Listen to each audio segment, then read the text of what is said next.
Zdravo svima, sada ćemo da pravimo jedan smoothie obrok.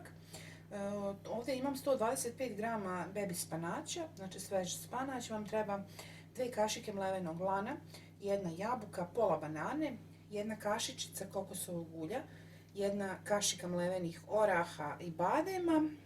Ja sam stavila 2 kašike zapravo mlevenih oraha i badema, s obzirom da mi trebaju jedna kašika mlevenih i jedna kašika seckanih, ali sam ja neku kombinaciju napravila i tako da imam pune 2 kašike.